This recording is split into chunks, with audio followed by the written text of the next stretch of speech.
Hello everyone and welcome back to another episode of Minecraft. It is episode 65, which means this series is a senior citizen. Man, it's been 30 episodes, 30 times I've recorded these since episode 35. Yeah, what I said it was a millennial, that's why I was mentioning it. Oh man, what isn't getting old? Apparently, no, not LeBron. LeBron is getting old, yeah. Apparently he is. Apparently, 38 is right when, your prime starts to end, if you're him. 38, for him is when you start smoking layups to the Denver Nuggets. It's when I don't know. It's when a lot of things happen. Because, the Lakers got like a couple moral victories in the beginning there with the series in the Western Conference Finals, but I don't know, man. It really is just a shame that like the moral victory they had in Game 1 when they, almost won against the Nuggets. When a lot of people were saying, a lot of credible freaking people apparently were saying that Denver should treat it like a loss. And that Rui Hachimura was going to be the answer. It's a shame that didn't really show up. It's a shame that it's still like, 3-0 after that. It's still a shame after, a game 2 even when the Lakers were up by double digits as late as like the third quarter, the middle of the third quarter, right? Right before Jamal Murray just exploded. In the fourth quarter, it's kind of a shame that moral victories don't really count in the NBA. Yeah, but at least the Lakers have moral victories to say about themselves. In the East, on the other hand, yeah, did not expect that. Did really did not expect that. It's yeah. That's basically all I have to say about, I guess the Eastern Conference Finals. I have a lot to say about the Western Conference because, I don't know, man. Should I explain my history? But way back in the fall of 2020, I was in quarantine. We were all in quarantine, I would assume. Like, the election was, like, hanging over our heads. It was, like, September, October of 2020. I just started following this basketball thing, started checking the NBA subreddit. The first team I ever freaking paid attention to were the Suns in the bubble, right? Booker with that game winner over the Clippers, and then like them going 8-0 and not making the playoffs. Me tweeting about it. But then there was another team after the Suns didn't make it into playoffs that became my team, and I feel like that's the Denver Nuggets. The Denver Nuggets, I feel like this run has really confirmed it to me that like the Denver Nuggets are the team I love the most in the NBA right now. Like I am a certified Nuggets enjoyer, man. I love the freaking Denver Nuggets, man. They're just amazing, man. I love them so much, man. Jokic, Jamal Murray, Aaron Gordon, Michael Porter Jr., KCP, Bruce Brown. Like I love the Nuggets, man. They're the team, man. They're the team. I feel like they're the team to beat in that's left in the playoffs, right? I mean, what Jimmy Butler and the Heat are doing is pretty remarkable and incredible, but I don't know, man. If the Heat and the Nuggets meet in the finals, which it's looking like it, trio in each conference, right? Nuggets, Heat are up 3-0 in each conference. Yeah, and it's like, man, it's gonna be good, man. It's gonna be a good series. It's gonna be fun. I would assume it's gonna be longer than 4 games. Yeah, so it's basically a thing that's been consuming my life ever since 2020 in like one capacity or another. It's just a lot, man. It's just yeah. I've been thinking like I kind of want these series to end early so that like for just a whole week basically I'll have to find other things to watch and do, I don't know. And I have stuff to do. I have stuff to watch. I want to have stuff I want to watch, man. I want to watch that new XO Kitty series. Like Kitty from the 12 The Boys series got a freaking spin-off you know. And it basically is just like, yeah, the premise of it, yeah, from because did watch the trailer. The premise of it is that in the third To All the Boys film, right, the beginning of it starts with the Gene Covey family heading to Korea, and then like on that trip, in like one scene, Kitty meets like a Korean boy there, and then like I guess like a romance is somewhat sparked, like a flirtation thing is somewhat sparked. She has a crush, and then they use that as basically like the seed for the series. So like I would assume the series is about her. Yeah, the trailer is her like convincing her dad basically to send her to frickin' Korea to a boarding school, and so in part that she can live out. Yeah, it's also in part like due to like, yeah, like inspired by like her mom, I would assume, right? Something like she wants to find her own love story basically after Laura Jean found hers, maybe with the wrong person, but who knows. Kitty wants to find her own love story inspired by her mom and her older sister, so like she wants to go to Korea.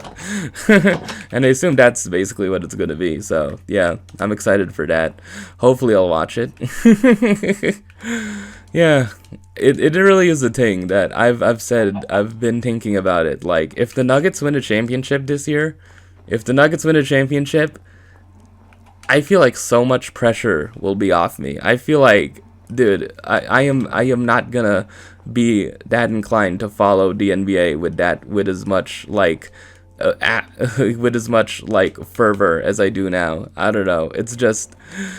Oh man, I really need to, yeah, I said before, previous episodes, I need to take a step back. Like, I really do. It's somewhat. I don't think it's really like an urgent issue, but yeah, I would like to not care about basketball as much. I would not like to not care about playoff results. I don't know. I feel like I was just so invested.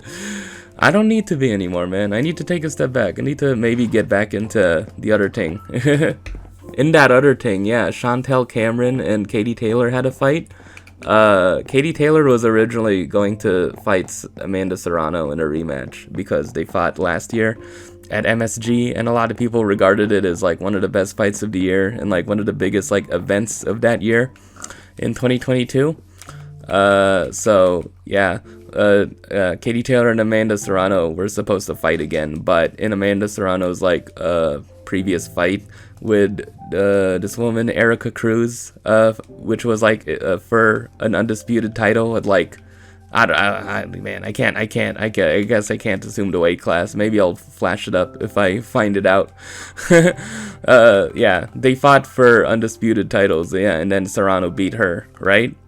And then she was, yeah, after that, it was basically set that Serrano and Katie Taylor were supposed to rematch, and then it was that Serrano got really roughed up, so in that fight, so like, there was some sort of injury that prevented her from continuing with the fight. So yeah, that fight got called off, right? But like the storyline here was that it's supposed to be Katie Taylor's quote homecoming, which is like which is basically, she never has fought in Ireland, Katie Taylor, and Katie Taylor is from Ireland, and like, actual Ireland, not Northern Ireland, not where Two Door Cinema Club is from. Yeah, actual Ireland. So Katie Taylor is like one of the biggest freaking like athletes from there, right? Like, I would assume, right? One of the biggest like Irish fighters ever. Right? I don't know who else is there. I don't know any other Irish fighters. But yeah.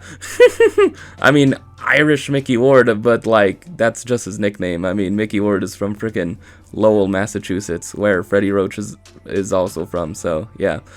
Interesting. Yeah. So yeah, Katie Taylor was supposed to have this fight in Ireland, right? They had like a whole arena set. It was supposed to be her homecoming, and like it was supposed to be really hyped up.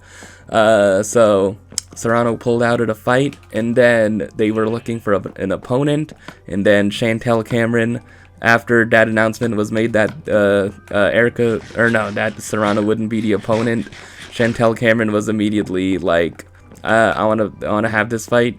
Or no, Katie Taylor was the one who initially pushed for Chantel Cameron to be the opponent, and then Chantel Cameron agreed on social media, I think, from what I saw. So yeah, that's how that fight happened, and then yeah. Fast forward to the fight, which took place yesterday. Yeah, yesterday.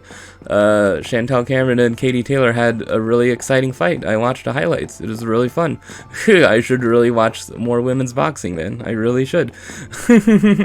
Yeah, and at the end of it, Chantel Cameron actually ended up winning the fight, which was, I think a lot of people didn't expect that, but it was also that, Chantel Cameron was like, just as tough as an opponent for Katie Taylor as Amanda Serrano, if not like even tougher, probably, like some people would say.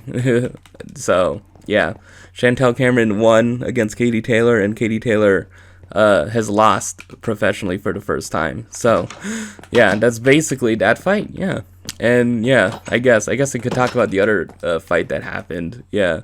Haney Lomachenko, but I don't know, man. It's been a long time. Some people thought Loma got robbed. Some people are like, no, it's not. Stephen A. Smith had a comment that is like, yeah, Stephen A. Smith had a literal tweet that like there shouldn't have been a card that was 115, 113, and then which is like literally the closest a judge's scorecard could be with a winner, right? I mean, yeah.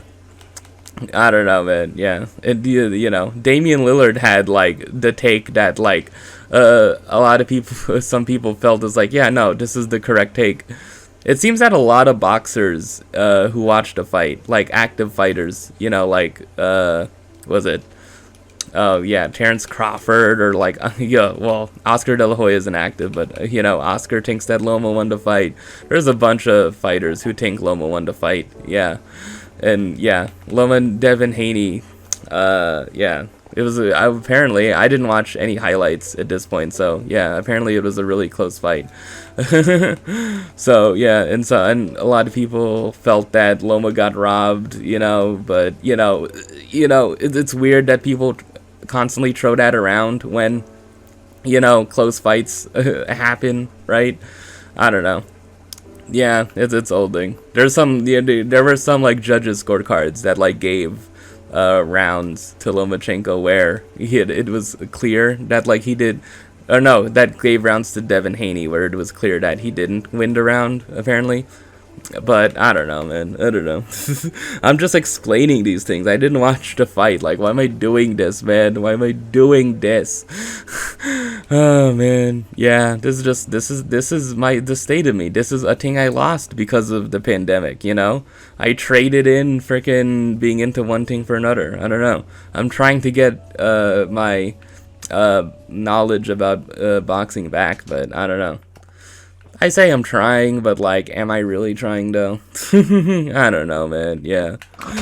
I don't know. I could just like give like updates around the sport, but like, I don't know. What's the point? It's the whole thing. Like, how do I feel about things? That's the whole point, man. Oh man. I do have something I have opinions about, but yeah. I've been teasing it. Yeah. Something has came up recently, but yeah, I think I'll probably just like keep that under wraps. I'll probably just, I think it's obvious if you, I've been like lampshading it with tweets. So I think if I'm speaking really, really vaguely, the thing I'm thinking about wanting to talk about that I have opinions on, I want to actually do it. I want to actually do something. It involves writing, and not like fiction. It involves writing in my blog. So yeah, I don't know. Yeah, I'll almost certainly be free during the summer. So yeah, I'll have more time than I have here, which is probably the same amount of time. Yeah, maybe at some point soon in the future you'll see that. You'll see like a blog post that I post on Twitter or something. So, and I'll talk about it. Once it's up. So yeah, I'm just keeping it under wraps for now. Anyways, that's basically the NBA wrapped up for me, right? Western Conference Finals. I love the Nuggets. The Nuggets haven't gotten the respect I feel like they should have gotten all year. They were the number one seed, but that bad stretch near the end of the season when they took their foot off the gas, basically, and where the MVP race shifted heavily in Embiid's favor, kind of dampened a lot of people's feelings, even people who know a lot about basketball, like Zach Lowe about the Nuggets, and then Zach Lowe picked the Suns to beat the Nuggets in the second round. Funnily enough, yeah. And I thought about the Suns too, right? I thought that the Suns had a decent chance to win the West, but I don't know. I feel like there was something in my mind that who was gonna win the West was Denver. Basically, it was mostly gonna be Denver, right? Yeah, I don't know. I would like to say, but one thing I'm sure of is that I've been a Nuggets fan. I've been an enjoyer and watcher of the Nuggets since the bubble. So I mean, hey, that's longer than a lot of people have been watching the Nuggets. Apparently, Lisa Salters. It's like this is like the kind of the first time that I've watched Jokic play. I mean, like, damn, he can he's really good. He can score, he can rebound, he can assist. It's like, wow, he's getting a lot of triple doubles, isn't he? It's like, yeah. Like, dude, just it's just mind boggling. It's mind boggling how actual reporters, courtside reporters and media members are just have shown through their statements that they have not been paying attention to the Nuggets, man. I mean, I don't know. I don't know. I guess it's not an obligation to do that, but it's I don't know, man. It's just a thing, man. It's, yeah. Please, man, please. When the Nuggets make the finals, hopefully, hopefully a lot of minds will be changed, more so than they have been now. The tide is starting to turn, right? Yeah. Yeah. Oh, yeah, and this is the first, yeah. Oh, yeah. This is the first episode since, the runner-up, no, not the runner-up. Well, maybe. Oh no, I just had a Freudian slip there. This is the first episode since the MVP, Joel Embiid, got eliminated from the playoffs. Yeah, last episode I was really worried. I was anxiety ridden that the Celtics would lose against the Sixers, right? And that the Sixers could make the finals, but my fear and doubts were immediately freaking put down. So, yeah. In the words of Mark, was it Mark Jones or Mark, is it? Yeah, Mark Jones, I think, on ESPN. The Philadelphia pack was definitely smoked, okay, by me. A lot of Philadelphia packs were smoked, okay? I admit it. I was a genuine freaking certified hater, praying on the Sixers' downfall, man. I was, obviously. I was praying on the Sixers' downfall so much that I legitimately, this is actual a real thing. I legitimately was there was worry in my chest, the night before Game 7 of Celtics Sixers, where I was damn, could the Celtics really lose this game, right? Could the Sixers actually make the finals? It's good thing that didn't happen, though. Good thing. Yeah, so there isn't really much. It's almost 2 weeks ago now. It's yeah. The Sixers have a lot of questions to answer, Yeah. Yeah, I don't know. It's the whole thing. I don't root for him. That's the thing. If you want my actual honest feelings, I root for the Sixers' demise, but I'm not big on, I don't like putting down Joel Embiid at all. I don't think Joel Embiid should be the center of this, but it is also a thing that in 2021 Ben Simmons was the problem. In 2022, Harden was somewhat the problem, and in 2023, Like it is a there is a certain sense of like the buck can't keep on getting passed on with the Sixers, right? Like it can't keep on getting passed on even if Embiid is injured, which he was this playoff run, right? Last year it was his orbital, right? Last year it was his orbital and his thumb. This year it was his knee. Like, yeah, that's the thing. He just like he can't really have a healthy playoff run. He hasn't had like a fully 100% healthy playoff run so far in the past few years, and it is like really really unlucky. But at the same time, it's like we've like there has to be a point where it's like shouldn't he be the one to save the Sixers? Shouldn't he be the one to carry his team? If he is an MVP, like a little bit more than what he usually does, you know? It's also like, I guess like Harden needed to show up too, more so. But it's like, that's the thing, like Harden won the Sixers 2 games of the 7, right? Embiid won the Sixers 0 games. Like, yeah, I don't know, man. Yeah, there is a sense of like, at a certain point, like, Ben Simmons was to blame in 2021. Harden, baby, I guess was to blame in 2022. Like, there has to be like maybe, like who's the common thread in this, man? It's like who's the common thread, and it's like that's what a lot of people are, pointing towards, right? And it also got Doc Rivers fired, which I don't think it is completely understandable, but like, out of all the coach firings so far with like Monty Williams and Bud, right? Like Mike Budenholzer, not Bud Budenholzer, just Mike Budenholzer. Correction.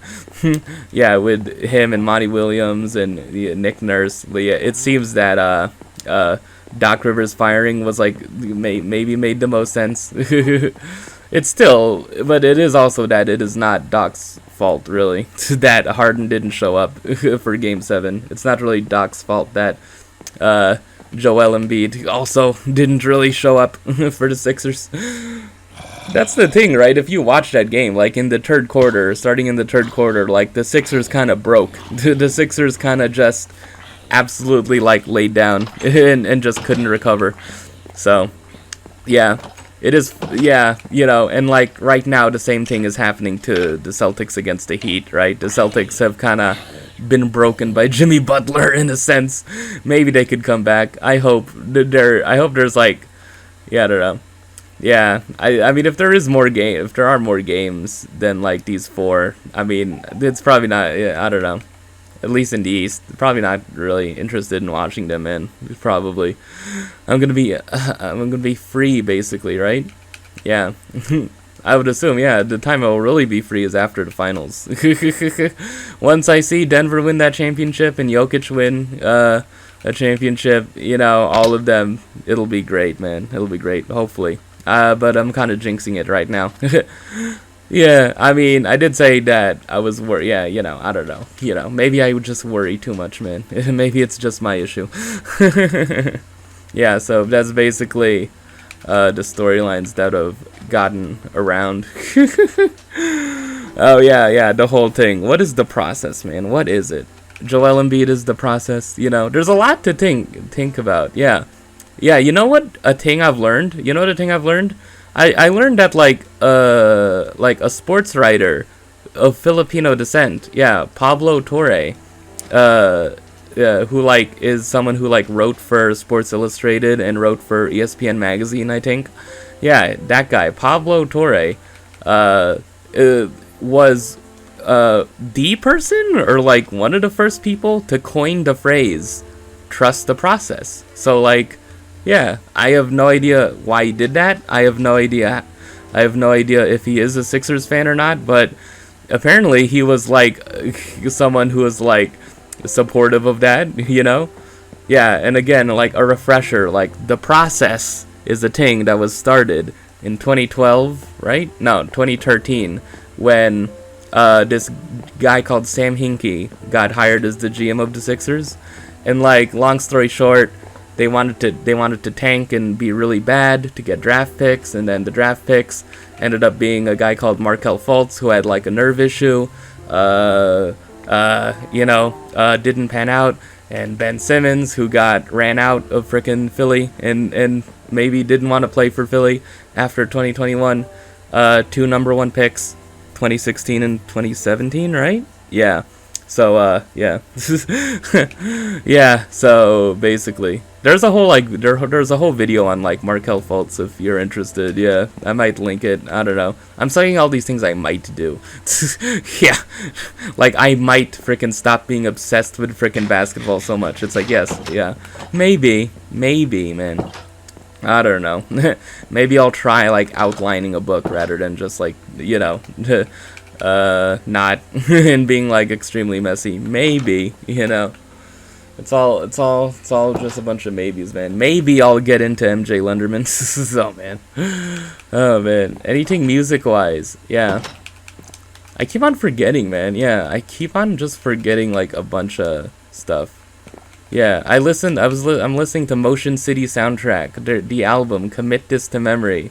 Pretty good. It's like pop punk, but yeah, it's that Warped Tour core mid 2000s like pop punk emo, but like the melodies are like very like slick. The singer Justin Courtney Pierre, I think, like very like sweet kind of melodies, in the vein of like Jimmy Eat World, very melodic, kind of, but like, with like just pop punk instrumentation, with like guitars and drums and like, yeah, a synth, right? Yeah, like the synths on that album, like really cool. I love the accentuation. I love the texture the synths add to the songs, especially on like What Feels Like Rain and like Everything Is Alright. Yeah, that's good. Anything else I've been listening to?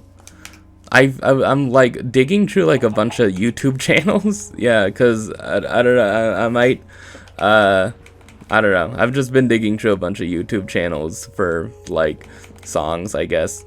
Like YouTube channels of like that might have like songs of like bands, right? Particularly Two Door Cinema Club, man. Yeah, Two Door Cinema Club, man. There's a channel with like a bunch of like early Two Door Cinema Club songs I found. Yeah, there's one called, was it like Don't Take My Cash Monty or something, Hands Off My Cash Monty or something. Like, yeah, I forgot. Yeah, because the big one is like Costume Party. I talked about Costume Party before, right? Yeah, it was like this like kind of B-side song that got left off of Tourist History. Yeah, that I just found. Yeah, I think I found it. I think the band officially uploaded it, but yeah, it's a really good song. Oh man. Yeah, there's like, but they have like a bunch of early songs by them. Yeah, they have songs, but they have a song by like the band. There's a channel with a song by the band before Two Door Cinema Club with those members, right? Because before Two Door Cinema Club, the members of the band had another band called, was it Life Without Rory? Yeah, there's some early Tudors. Yeah, there's some like tracks that like kind of sound like emo tracks, like a little bit. Yeah, I don't know. It's just yeah, interesting. I don't know. That's what I do sometimes. I dig through like YouTube channels to find, I don't know, just anything. That's how I found a Tokyo Police Club album. Yeah, that was just covers that I talked about. Yeah, 10 years, 10 songs, 10 days. I don't know. I just dig that. That's just a thing I do. Also to find like live concert footage too. Oh yeah, another thing that I was interested in. Another thing that I was digging through. Yeah, just I found just this channel that I was aware of, but yeah, I've been watching videos from this channel called Kids Interview Bands, and it's one of the funniest things ever, man. It's just really fun to see like these like two young girls, right? At the time, I'd assume like right now they're like, yeah, I checked the channel. I feel like the last video uploaded was in like 2017, so like, yeah, they were doing this in like the early 2010s, so like 2013, 14, I feel like. Yeah, 13, 14, like 15, I feel like was when they started doing that. So this band, it's pretty much exactly what it says on the tin. It's these two young girls mostly. Sometimes it's one, sometimes it's the other, sometimes there's two, but like they interview a bunch of bands, and there's a lot of like indie like and alternative ones there. Like it's not just like a bunch of generic like ones, it's not just a bunch of like generically popular ones like Foo Fighters or something, or like the Killers, you know. There's one there's one where they interview Kelly from Block Party, a band I've been talking about a lot recently. They did one with Two Door Cinema Club, they did one with, you know, Tegan and Sarah, they did one with yeah, just a bunch. Yeah, other bands, you know, that are more popular, I guess. Neon Trees, Walk the Moon, I saw. Wolf Alice, they did. She did. They did an interview with Julian Baker. Like, I don't know how they get these interviews, man. I don't know how. Like, apparently it's a website. Like, I have no idea, like, how this like thing like works. That thing like worked.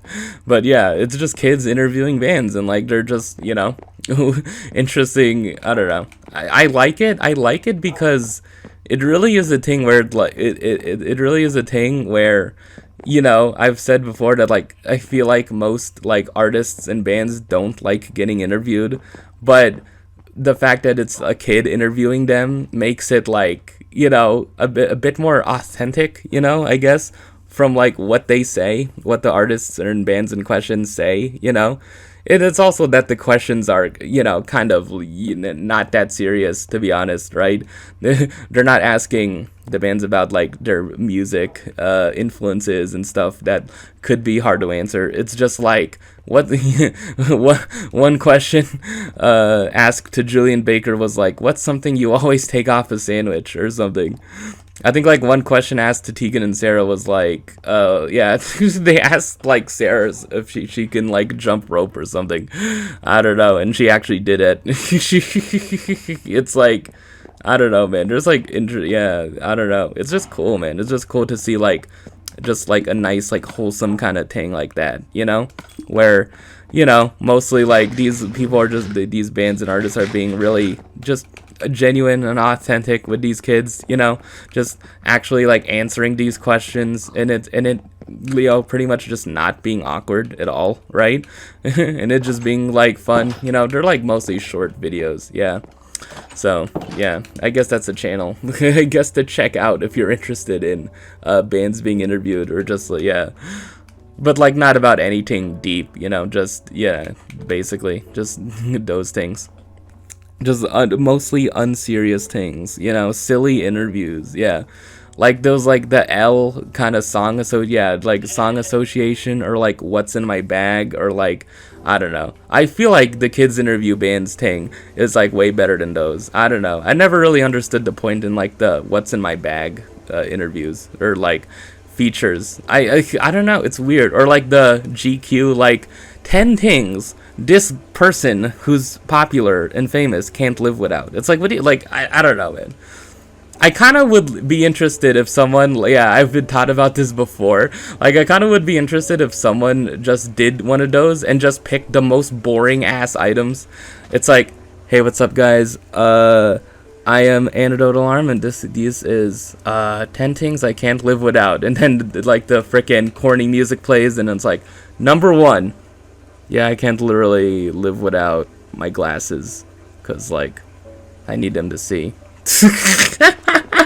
And it's like, and then, like, I don't know, some music plays. Number 2. Yeah, like, I wear, like, shoes. Yeah. It's like, I don't understand necessarily the point of like can't, like, I don't know, because most of the time there's not that many interesting items either, though, right? Like, I don't know, it's weird. It's weird. I don't know.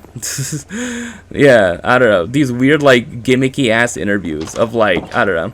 There's ones where it's like how this famous athlete spent their first like paycheck or something, and it's like, yeah, it's like, yeah, sometimes you even just get the breakdown like on the thumbnail. It's like, okay, well then why would I watch the video then?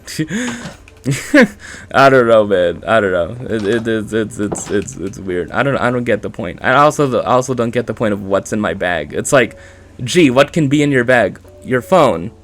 your keys, a wallet, like water, like yeah. I mean, like, I don't know, like things that always need, like, I guess maybe there are some interesting things people can put in their bags. I mean, like, I don't know. Maybe I just need to watch the videos. I'm just being way too judgmental. I don't know. I just don't really get the point of these, like, silly interviews. Yeah, someone just had a tweet that Taylor Swift has never done really any of those. She's never done any of those, quote, silly interviews like Song Association or, like, yeah, what's in my bag or stuff. I don't know. I just don't really get the point. I just don't get the point. Yeah, so. Anyways. Oh, man, 36 minutes. Wow, look at that. Look at that. I am not... Yeah, this is flowing, man. This is flowing. It doesn't feel like I have to fill time, man. Oh, man. Oh, yeah. Anything happen in this publishing writing Twitter community since the last episode? I don't know. Oh, yeah. Oh, man. I don't know, man. Yeah. I don't know, man. What is everyone's favorite type of foliage? Oh, man. Do people like them old or like middle age or like new or like, I mean, I don't know, man. I don't know. It's a whole thing. What would be the point of me talking about it? Okay. I don't know. Maybe I'll maybe I'll search the term associated with it so I can like explain it a little bit better.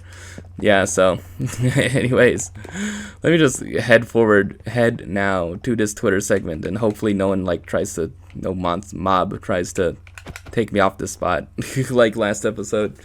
So yeah, is that basically all I want to talk about in this main part? Yeah, pretty much. Oh yeah, related to the book publishing Twitter writing community.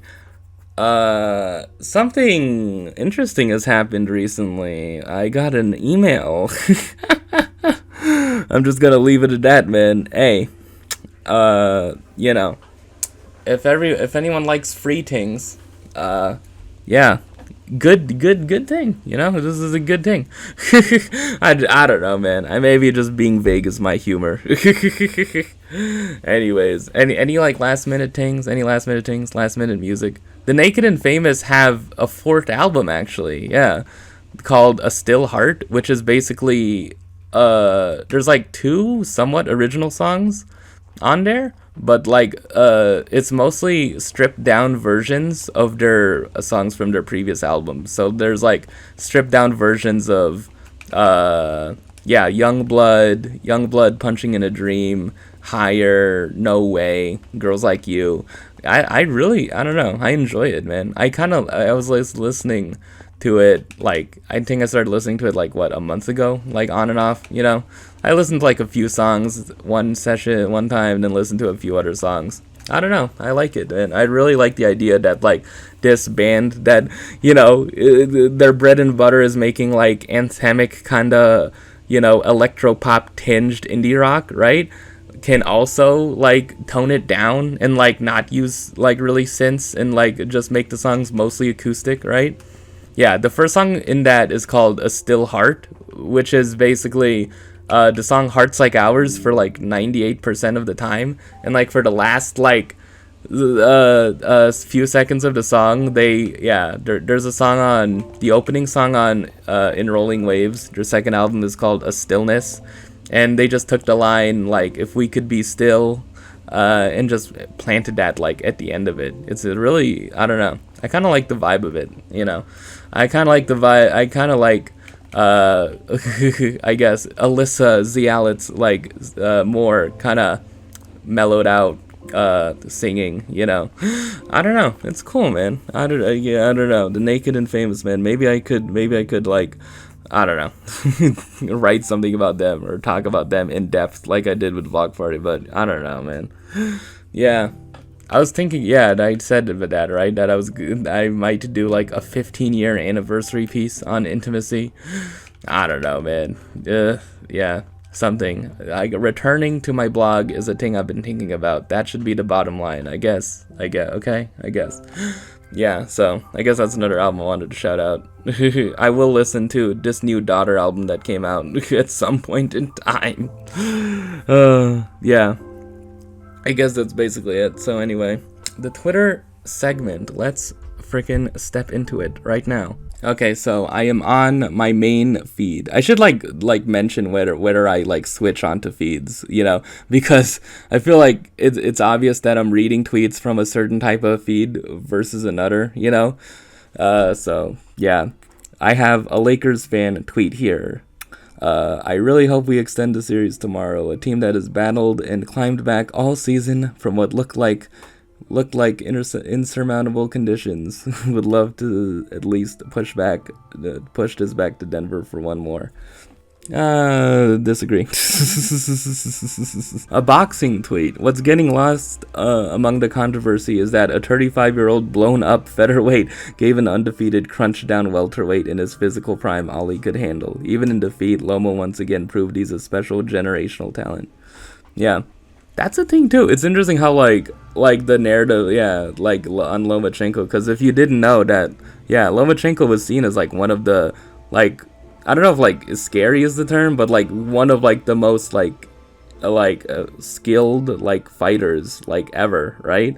In like 2018 and 2019, I feel like when he fought this guy Jorge Linares, that was like really like when most people started seeing him as that, right? Like a meme about him was like entering the Matrix because he used all his like footwork and like angles, right, in his boxing style, right, which like confused opponents, right. It is somewhat similar to Usyk, right? Like the way because Lomachenko and Usyk are Ukrainian, right? And it seems like Ukrainians have this kind of style of like being very like unorthodox and like using a lot of footwork and angles, right? A lot of movement, right, in their fighting style. So like, yeah, in like around like 2018 and 2019, Lomachenko was considered like extremely dominant, like one of the best like pound for pound fighters. Yeah, and yeah, in October of 2020, he lost to Teofimo Lopez, and I don't know, I stopped really paying attention too closely to boxing at that point. I don't know why, but yeah, I don't know. He stopped being in that conversation, I would assume, right? And like a lot of people are thinking that coming into that fight that he might be like quote washed, but like yeah, I guess there was an image of him like crying after his loss. Yeah, he was like he really feels that he won the fight. I mean, yeah, I hear Primo by Shea Serrano is excellent. With no NBA on, this seems like a perfect time to check it out. Hey, yeah, that's another series. Yeah, this guy called Shea Serrano has a series called Primo, which is based on his life growing up. It's it's a very Mexican series, I would assume. And then Shea Serrano himself quote tweeted this: highly recommend Celtics fans watch Primo to feel better, and highly recommend Heat fans watch Primo to keep this party going. Someone tweeted, learning to love Sundays is the most adult thing I have done recently. Yeah, like taking it back. Used to violently hate them, like wanted to wallow all day, hate them.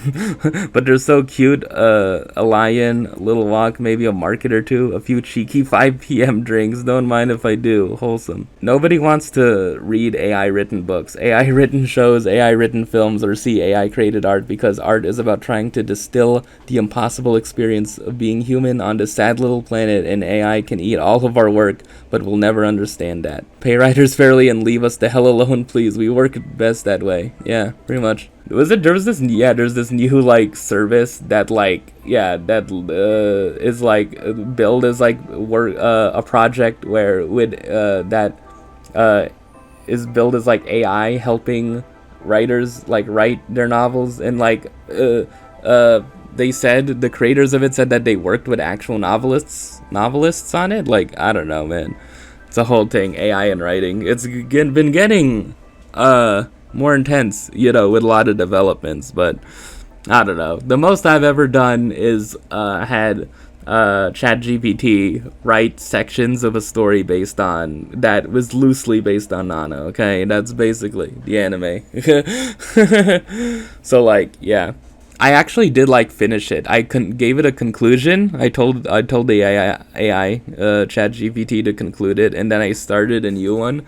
That is basically another anime I really love, Honey and Clover. So yeah, interesting. I don't know. I know it's not as good as like humanly written words, but I think as long as AI is just a fun little freaking tool you can use and not like actually used in place of like anything professional, yeah, it is a thing that like AI and like the creative arts should not really intermingle at all. Basically, obviously, I mean, obviously that's like the thing.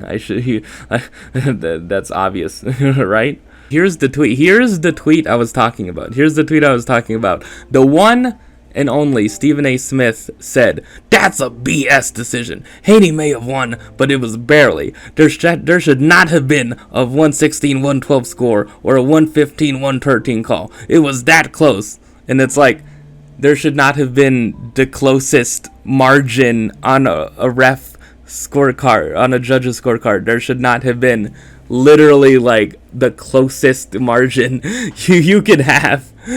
Yeah, I read this before. Yeah, Lou DiBella, a boxing promoter, I know that. Quote tweeted, "Steven, 115-113 is the closest you can win. Change one round and it's a draw, which would have been totally reasonable. If Devin barely won, as you correctly say was reasonable, 115-113 is as barely as you can get. Utter score was wrong." Oh man, yeah, it's just a clear thing. People are calling out other people for saying they don't know SH about boxing. It's like, yeah.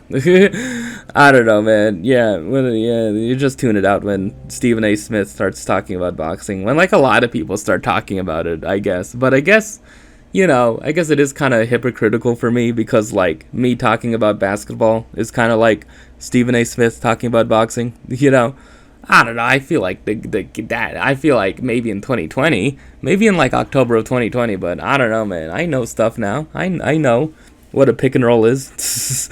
I know that you play zone to eliminate drives in the paint. I don't know.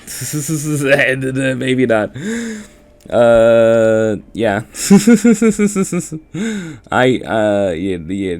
Whatever. I don't need to. You don't need to know. Yeah, that's the thing. You just need to know narratives, as ESPN is so greatly illustrated. Someone tweeted, "The Sacramento Kings versus the Golden State Warriors have been the best playoff series this year by far." I don't know. I feel like Nuggets-Suns was pretty damn, like, intense. I don't know. What has been the best here? Yeah, I mean, for, the satisfaction of it, Celtics, Sixers, and Nuggets, and Lakers, basically, right?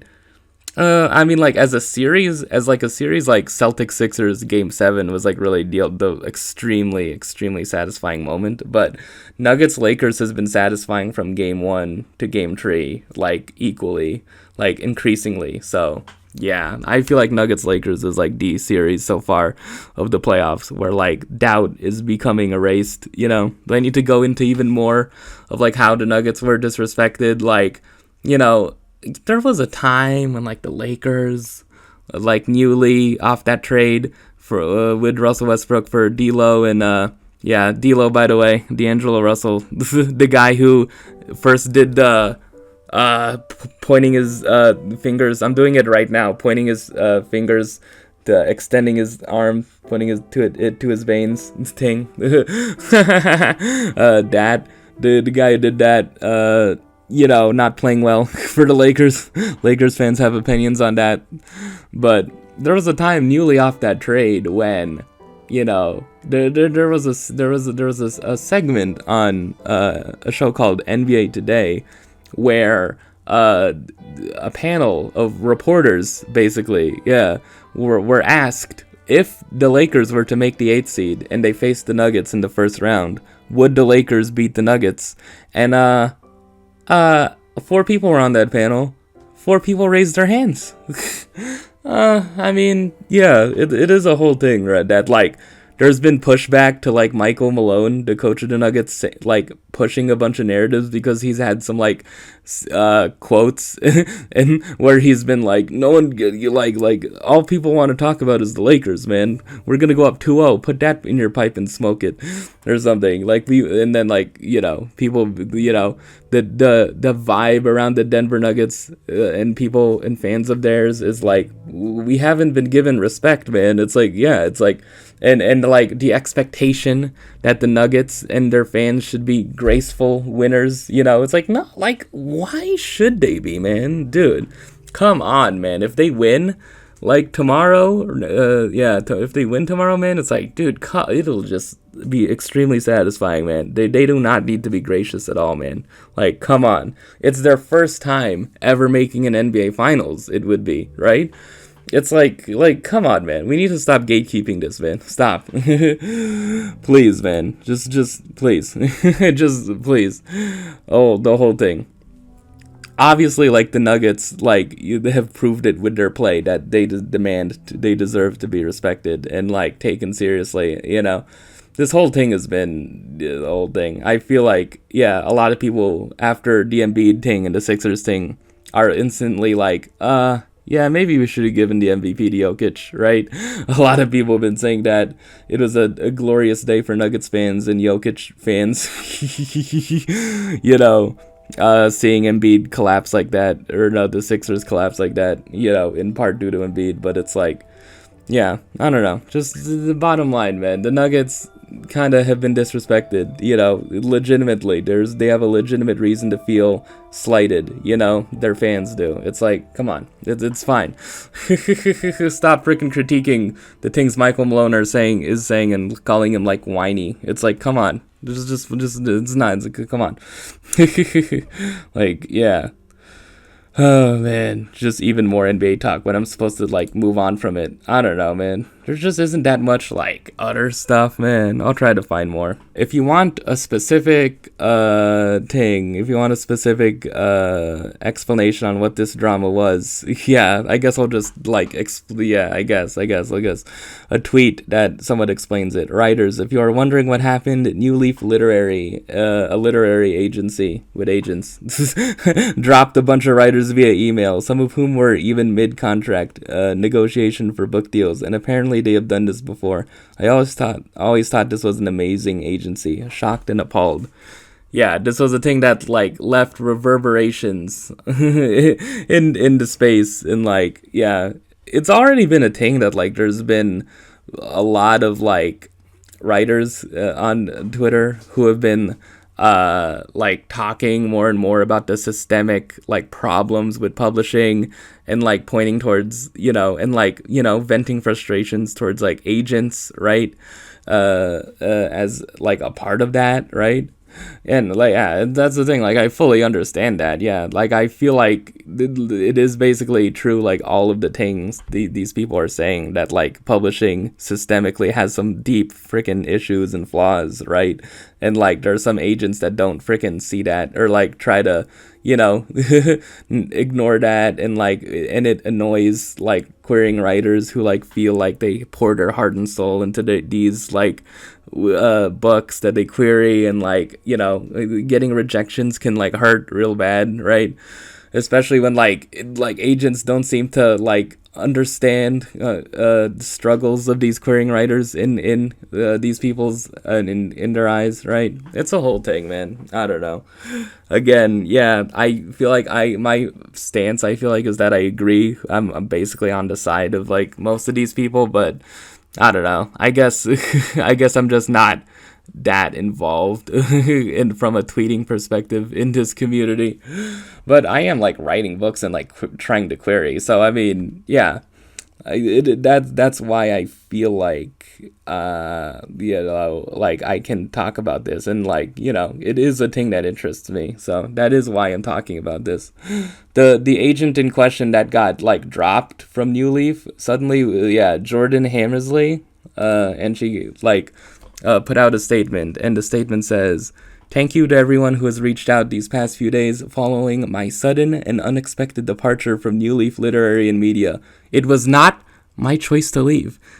And I am heartbroken to learn that the publishing journeys of so many of my clients have been disrupted. I had no intention of ending my relationship with anyone on my list, and I would hope to resume things once I have found a new home. I do not begrudge anyone who seeks new representation elsewhere while I conduct my search. I will always support you as a friend and fan. I would not characterize my departure from New Leaf as amicable. like, like, like the statement, man. I was not asked any questions about the current status of my client's submissions upon my exit. My contract and deal negotiation files were up to date. My whole career I have sought to support authors and illustrators from underrepresented and historically disenfranchised groups, knowing there are systemic, industry-wide challenges finding homes for these storytellers. Industry-wide challenges finding homes for these storytellers. Last year, I was proud to secure deals for many long-term clients for the first time, including multiple projects that evolved over the course of years. That's what the trust and long-term care I am committed to for my clients. I don't give up. Yeah, the operative line here. I would not characterize my departure as amicable. It's like, that's kind of, ooh.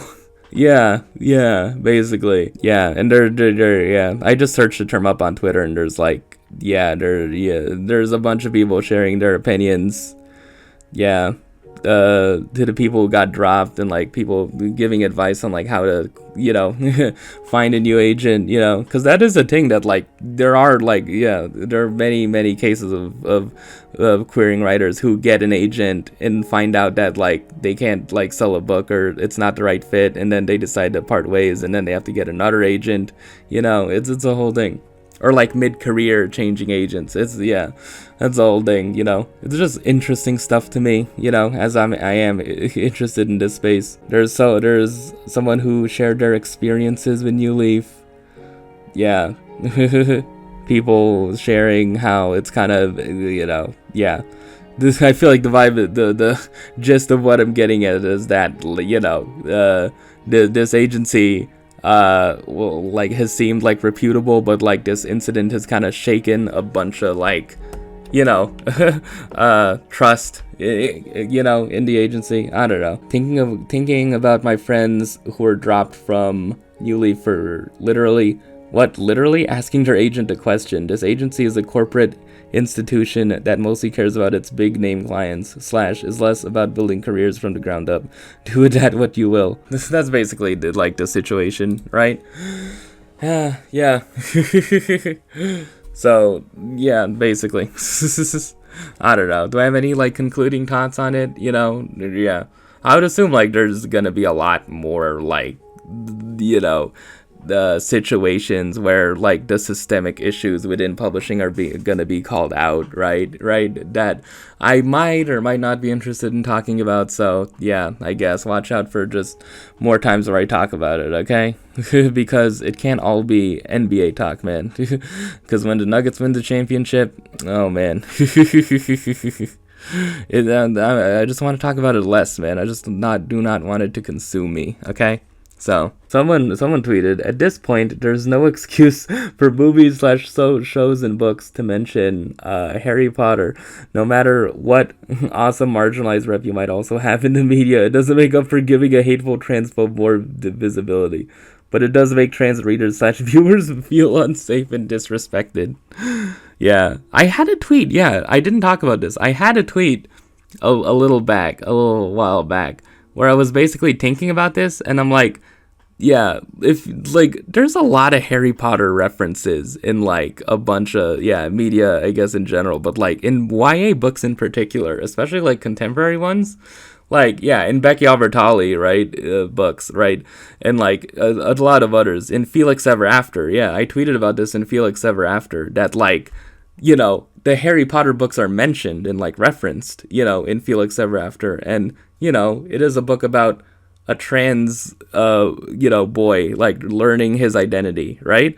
And it's yeah, it's a little interesting, man. It's a little, I don't know. I just found it kind of somewhat, that interest, just interesting. I mean, I don't know. I feel like that's the only judgment I can make on it.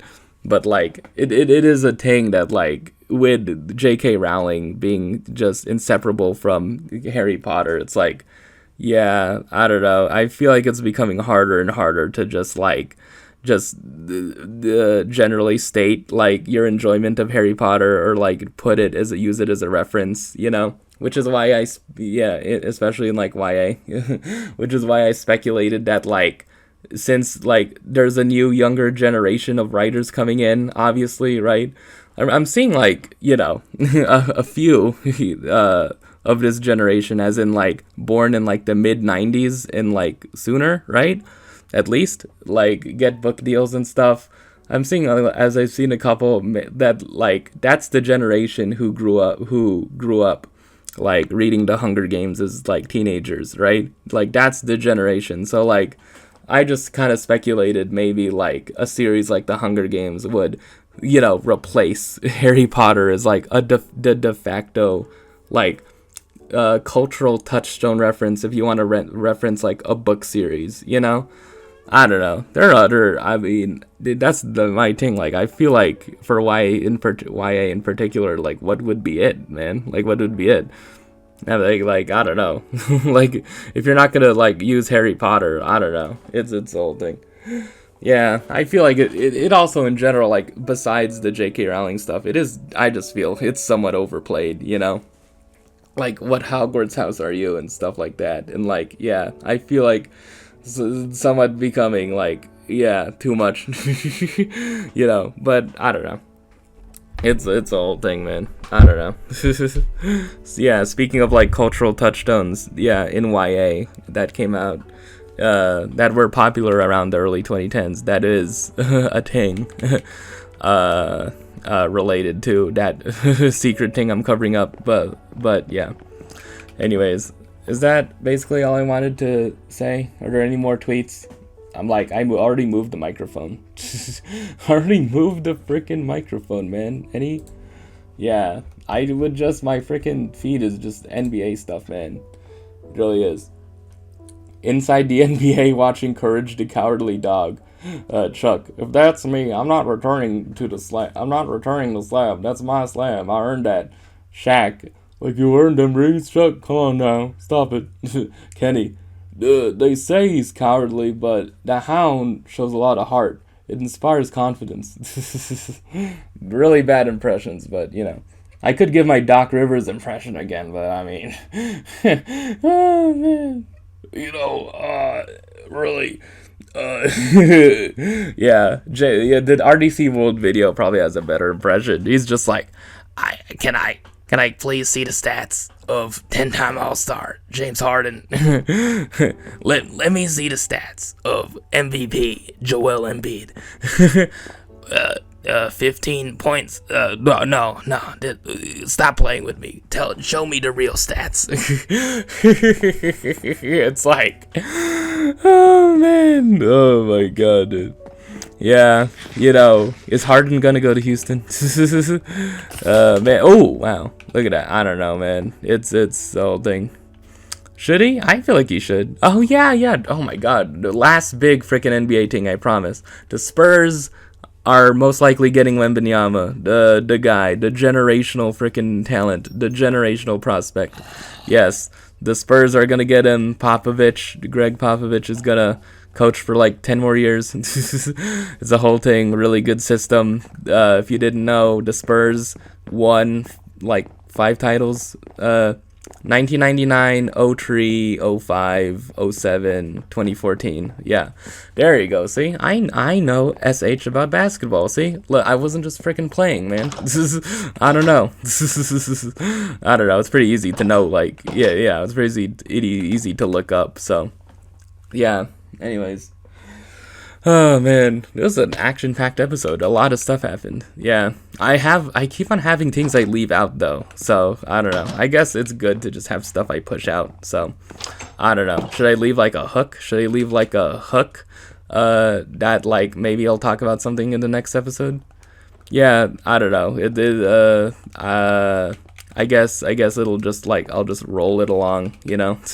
I guess it'll be a transition to talk about it. I'll find a sort of transition next episode. So yeah. I just hope that maybe the Celtics can just like flip a switch and like turn it around. I don't know. More so than the Lakers. I don't know. But yeah, it's not. I don't think it's gonna happen, man. I'm sorry. Yeah, I'm happy for the Lakers' demise, you know, but they extremely overachieved. They extremely overachieved. No one ever really thought they would be here. Obviously, they should get some respect, you know. Brian Windhorst on the Hoop Collective podcast said that, like, you know, you want to talk about Jamal Murray not really getting respect. How about Austin Reeves getting some? It's like, okay, all right, okay. He became a meme. He became a meme with that freaking image of his, like, messy freaking hair, right? Oh, man. I'll try to find an image. I'll try to find... Yeah, an image. I'll try to find. Yeah, it's like, yeah, where people just kept on like making like pop punk emo band name puns, but people were just expanding it to just like rock bands in general. And I'm like, it's kind of missing the point, isn't it? And it's like, dude, just an image with him having messy hair becomes a meme. Like, I feel like Austin Reeves gets enough like praise and attention. It's fine. It's fine. Oh man, yeah, you'd really rather have like Austin Reeves than freaking Jordan Poole. Anyways, so much NBA talk, man. Oh man. Anyways, just need to end this episode. It's been fun talking about all this stuff. I am looking forward to being less obsessed with the NBA. Under certain conditions. Even if the Heat win the championship, it'll be really cool too. I mean, I'm not going to be too upset if the Heat win the championship. So, yeah. That's basically just what I've been thinking about. So, yeah. Anyways, thank you, and see you on the next episode.